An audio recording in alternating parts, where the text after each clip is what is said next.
على ربى الأنس شيدنا مدارسنا بالآي نروي فؤادا كان عطشانا أهلا وحبا وتشريفا بمقديمكم بمدرساتهم دار السعد. إن الحمد لله والصلاة والسلام على رسول الله أما بعد 2013 সালে বাংলার মুসলিমদের ঐতিহাসিক গণজাগরণ এক যুগান্তকারী ঘটনা।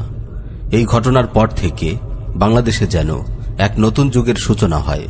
মতিঝিলের শাপলা চত্বরে শত শত মুমিনের অসহায় আত্মত্যাগ উম্মার অন্তরে সঞ্চার করে এক নতুন উপলব্ধি, তাদের সামনে তুলে ধরে আকীদা ও মানহাজের এক নতুন বয়ান। 2013 সালের আগে বাংলার বুদ্ধিবৃত্তিক ও সাংস্কৃতিক অঙ্গন জুড়ে ছিল নাস্তিকতার অপ্রতিহত দাপট, কিন্তু এরপর থেকে পরিস্থিতি দ্রুত পরিবর্তন হতে থাকে। বাংলার ইসলামী অঙ্গনে যেন শুরু হয় এক নীরব বিপ্লব। অনলাইন থেকে অফলাইন সর্বত্র বয়ে যায় বুদ্ধিবৃত্তিক জাগরণের এক নতুন ঢেউ। ঈমান আমলের প্রায়োগিক চর্চা, ইসলামী জ্ঞান বিজ্ঞান নিয়ে পড়াশোনা ও গবেষণা, ইসলামের দাওয়া কার্যক্রম ইত্যাদি মসজিদ ও মাদ্রাসার সীমাবদ্ধ গণ্ডি পেরিয়ে আশ্রে পড়ে স্কুল, কলেজ ও বিশ্ববিদ্যালয়ের বিস্তৃত অঙ্গনে। এই সময়গুলোতে মাদ্রাসা শিক্ষিত আলিমরা যেমন দাওয়ার প্রয়োজনে আধুনিক জ্ঞান বিজ্ঞান, চিন্তা দর্শন ও বিদেশি ভাষা চর্চায় এগিয়ে এসেছেন, তেমনি জেনারেল শিক্ষিত মেধাবী তরুণরাও দ্বীনি ইলম ও আরবি ভাষা শেখার প্রতি মনোযোগী হয়েছেন। অনেকে তো জেনারেল কারিকুলামে পড়াশোনা শেষ করার পর রীতিমতো মাদ্রাসায় পড়াশোনা করে আলিম হয়েছেন। ফলে শাপলার গণজাগরণের এক দশক পূর্ণ হওয়ার পূর্বেই ইসলামী অঙ্গনে অসংখ্য যুগ সচেতন মেধাবী আলিম ও দিনপ্রিয় জেনারেল শিক্ষিত দাঈল আল্লাহর জন্ম হয়েছে। এসব দাঈরা বক্তৃতা, ওয়াজ মাহফিল, অনলাইন লেকচার, টক শো, বিতর্ক ইত্যাদির মাধ্যমে যেমন দ্বীনের দাওয়া ছড়িয়ে দেওয়ার চেষ্টা করেছেন, তেমনি লেখালেখির মাধ্যমেও মাতৃভাষায় ইসলামী জ্ঞান বিজ্ঞানের ব্যাপক প্রচার ও প্রসার ঘটানোর চেষ্টা করেছেন। আল্লাহর ইচ্ছায় মাদ্রাসা পড়ুয়া আলিম ও জেনারেল ব্যাকগ্রাউন্ড থেকে উঠে আসা দাঈ ভাইদের এই সম্মিলিত প্রচেষ্টা বাংলার জমিনে ব্যাপক সাফল্য লাভ করেছে। মেধাবী তরুণ আলিমরা যেমন অসংখ্য মৌলিক ও অনুদিত গ্রন্থের মাধ্যমে বাংলা ভাষায় ইসলামী জ্ঞান বিজ্ঞান ও ইসলামী সাহিত্যের বিকাশ ঘটিয়েছেন, তেমনি কলেজ ভার্সিটি থেকে উঠে আসা তরুণরা তাদের স্ব জ্ঞান ও অভিজ্ঞতাকে কাজে লাগিয়ে ইসলামের পক্ষে বুদ্ধিবৃত্তিক লড়াইয়ে অবতীর্ণ হয়েছেন। ফলে দেশ জুড়ে শুরু হয়েছে এক অপ্রতিরোধ্য দ্বীনি জাগরণ। এক সময় দেশের বুদ্ধিবৃত্তিক অঙ্গনে নাস্তিকতার যে মহামারী ছড়িয়ে পড়েছিল, সাংস্কৃতিক অঙ্গনে শিরক ও কুফরের যে দূষণ বিস্তার লাভ করেছিল, তার প্রকোপ দ্রুত কমতে শুরু করে। আলহামদুলিল্লাহ, আজ নাস্তিকতার বিষ বাষ্প থেকে মুক্ত একটি প্রজন্ম কেবল গড়ে উঠেছে যে তা নয়, বরং নাস্তিকতার জীবাণুগুলোকে ধ্বংস করার জন্য একদল দক্ষ বুদ্ধিবৃত্তিক ডাক্তারও গড়ে উঠেছে। তার চেয়েও সুখের কথা হলো উম্মার তরুণদের একটি দল বিশুদ্ধ আকীদা ও নববী মানহাজের পথে উঠে এসেছে। দাওয়া, ইহদাদ ও জিহাদের পথ ধরে সমকালীন চ্যালেঞ্জগুলো মোকাবেলার জন্য প্রস্তুত হচ্ছে এক দুঃসাহসী মুসলিম প্রজন্ম। আল্লাহ রাব্বুল আলামিন এই প্রজন্মের উত্থানকে ত্বরান্বিত করুন। প্রিয় মুসলিম ভাই ও বোনেরা, দাওয়া ইল্লাহর প্রচার ও প্রসারের সাথে সাথে দাওয়ার অঙ্গনে কিছু ছোটখাটো সমস্যাও মাথা তুলেছে। আজ এমন একটি সমস্যা নিয়ে আপনাদের সঙ্গে কথা বলতে চাই। আপনারা নিশ্চয়ই লক্ষ্য করেছেন, সম্প্রতি বিভিন্ন ইস্যুতে মাদ্রাসা শিক্ষিত আলিম ও জেনারেল ব্যাকগ্রাউন্ড থেকে উঠে আসা দাঈ ভাইদের মাঝে মতবিরোধ ও পারস্পরিক দ্বন্দ্ব ব্যাপক আকার ধারণ করেছে। এটি নিঃসন্দেহে বড় চিন্তার বিষয়। প্রিয় আলিম ভাইয়েরা, আপনারা নবীর ওয়ারিস, আপনারা দ্বীনের পাহারাদার, আপনারাই উম্মার জিম্মাদার। দ্বীনি অঙ্গনকে সব ধরনের ফিতনা ফাসাদ থেকে মুক্ত রাখা আপনাদের ঈমানি দায়িত্ব। সম্প্রতি আলিম ও নন আলিম ভাইদের মাঝে বিভিন্ন ইস্যুতে বারবার তর্ক বিতর্ক হচ্ছে। এই ব্যাপারে আমার ব্যক্তিগত কিছু ভাবনা আপনাদের সঙ্গে শেয়ার করতে চাই। প্রিয় ভাইয়েরা, জেনারেল শিক্ষায় শিক্ষিত ভাইয়েরা যে এভাবে দ্বীনের পথে উঠে আসছেন, ঈমান আমলের সাথে চলার হিম্মত করছেন, দাওয়া ইলাল্লাহর কাজ করছেন, ইসলাম ও মুসলিমদের উপর নাস্তিকদের আরোপিত অভিযোগের দাঁত ভাঙা জবাব দিচ্ছেন, এটি নিঃসন্দেহে উম্মার জন্য এক বড় সুসংবাদ। দাওয়া কেবল আলিমদের কাজ নয়, উম্মার সকল সদস্যই ইসলামের কল্যাণে কাজ করার জন্য দায়বদ্ধ। সবাই যার যার জ্ঞান ও অভিজ্ঞতাকে কাজে লাগিয়ে দ্বীনের প্রচার ও প্রসারের কাজ করবে।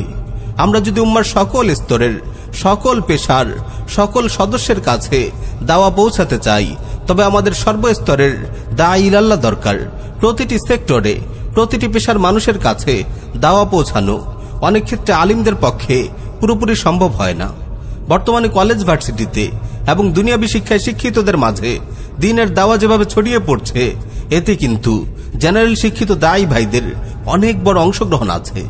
প্রিয় আলিম ভাইয়েরা, জেনারেল ব্যাকগ্রাউন্ড থেকে উঠে আসা দাঈ ভাইদের আপনি সব ক্ষেত্রে নিখুঁত পাবেন না। তাদের কোথাও না কোথাও ছোট বড় চৈন্তিক সমস্যা থাকবেই, কারণ তারা আপনাদের মতো দীর্ঘ সময় ধরে মাদ্রাসায় নিয়মতান্ত্রিকভাবে ইলম অর্জন করেনি, অসংখ্য উস্তাদের সান্নিধ্যে যায়নি। তাই তাদের চিন্তা কোনো কোনো ক্ষেত্রে অপরিণত থেকে যেতে পারে। বিষয়টি আপনাকে আগে থেকে মেনে নিতে হবে। আপনারা নিজের চোখেই দেখছেন, মাদ্রাসা অঙ্গনে এক যুগ কাটিয়ে দেয়া ভাইয়েরাও দাওয়ার ময়দানে অগণিত ভুল করছেন। সেখানে জেনারেল ভাইদের কাছ থেকে আপনারা কি আশা করেন? দিনী মাহফিলে ওয়াজের নামে যেসব বক্তা উদ্ভট সব কথাবার্তা বলে যাচ্ছে, খোঁজ নিলে দেখা যাবে তাদের অনেকেই গতানুগতিকভাবে মাদ্রাসায় দাওরাই হাদিস শেষ করা আলিম। প্রিয় আলিম ভাইয়েরা, জেনারেল ব্যাকগ্রাউন্ড থেকে উঠে আসা দাঈ ভাইয়েরা ভিন্ন কোনো দলের মানুষ নয়। তারা দাওয়া ইলাল্লাহর কাফেলারই একটি গুরুত্বপূর্ণ অংশ।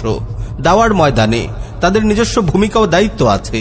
দাওয়ার পুরো অঙ্গনটিকে বিদ্বেষের ছুরি দিয়ে চিরে আলিম নন আলিম এই দুই গ্রুপে ভাগ করে ফেলা কোনোভাবেই উচিত হবে না। এখানে উভয়ই একে অপরের পরিপূরক, একে অপরের প্রতিদ্বন্দ্বী নয়। আলিম হিসেবে আপনাদের ভূমিকা কাফেলার রাহবারের। আপনারা পুরো দায়ী কাফেলাকেই পথ দেখিয়ে নিয়ে যাবেন। কোনো দায়ী যদি ভুল করেন, আপনারা দরদের সঙ্গে তাকে শুধরে দেবেন। আপনারা প্রয়োজনে চোখ রাঙাবেন, কঠোর হবেন, কিন্তু ট্রোল করবেন না, বিদ্বেষ চর্চা করবেন না। সংশোধন আর বিদ্বেষ পোষণ এক জিনিস নয়।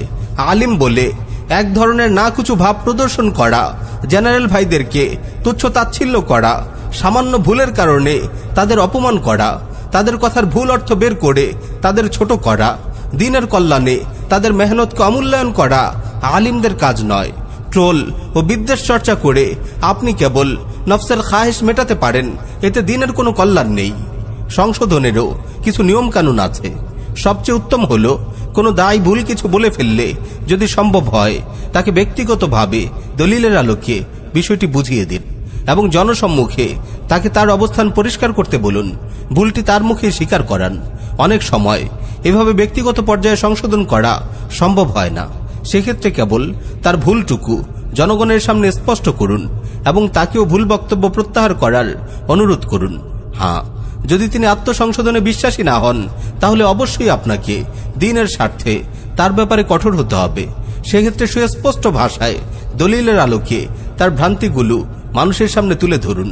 তার ব্যাপারে মানুষকে সতর্ক করুন, তার বয়ান শুনতে নিরুৎসাহিত করুন। প্রিয় দাঈ ভাইয়েরা, দাওয়ার ময়দান অত্যন্ত স্পর্শকাতর। দ্বীনের ব্যাপারে কথা বলতে সব সময় পূর্ণ সতর্ক থাকা চাই। কিছু ফ্যান ফলোয়ার জুটে গেলে আপনারা যেন আত্মমুগ্ধতার বেদিতে আক্রান্ত না হয়ে যান, শয়তানের ফাঁদে যেন পা না দেন। সাধারণ দাঈ ভাইয়েরা আকীদা ও ফিকহের বিষয়ে নিজস্ব কোনো মতামত ব্যক্ত করবেন না। যাই বলবেন নির্ভরযোগ্য আলিম ও ফকিহদের উদ্ধৃতি সহযোগে বলবেন। মানহাজের বিষয়েও বিশেষজ্ঞদের রেফারেন্সে কথা বলার অভ্যাস করুন। যেসব দাঈ ভাইদের বিভিন্ন বক্তব্য নিয়ে প্রায় বিতর্ক হচ্ছে, তাদের অনুরোধ করব আপনারা আপনাদের বক্তব্যের সারমর্ম লিখে কোনো আলিমকে দেখিয়ে সংশোধন করে নিন। আমার মনে হয় জেনারেল ব্যাকগ্রাউন্ড থেকে উঠে আসা প্রত্যেক দাঈ ভাইদের একজন নির্ভরযোগ্য আলিমের সঙ্গে সম্পর্ক রাখা উচিত। তার সঙ্গে নিয়মিত কিছু সময় দিয়ে নিয়মতান্ত্রিকভাবে ইলম অর্জন করার চেষ্টা করা উচিত। আনুষ্ঠানিকভাবে মাদ্রাসায় যেতে হবে এমন কোনো কথা তো নেই। জেনারেল ভাইদের লেখা গুরুত্বপূর্ণ বইগুলোর সরাসরি সম্পাদনা হওয়া উচিত। ইসলামী প্রকাশনার অঙ্গনে এই মোবারক ধারা আলহামদুলিল্লাহ অনেকটা অনুসৃত হচ্ছে, কিন্তু আফসোস দাওয়ার ময়দানে জবানের লাগামহীন ঘোড়া দৌড়ানোর সংস্কৃতি চালু হয়ে আছে। প্রিয় ভাই ও বোনেরা, আমি নিজেও ইলমে আমলে দুর্বল একজন মানুষ। টুটাফাটা দাওয়ার মেহনত করার চেষ্টা করি। আলিম ও নন আলিম দাঈ ভাইদের মাঝে একের পর এক মতবিরোধ ও বিতর্ক তৈরি হতে দেখে নসিহা ও পরামর্শ স্বরূপ কথাগুলো বললাম। আল্লাহ রাব্বুল আলামিন বিশেষ করে আমাকে এবং সকল দাঈ ভাইকে আমল করার তৌফিক দান করুন। আমিন ইয়া রাব্বাল আলামিন।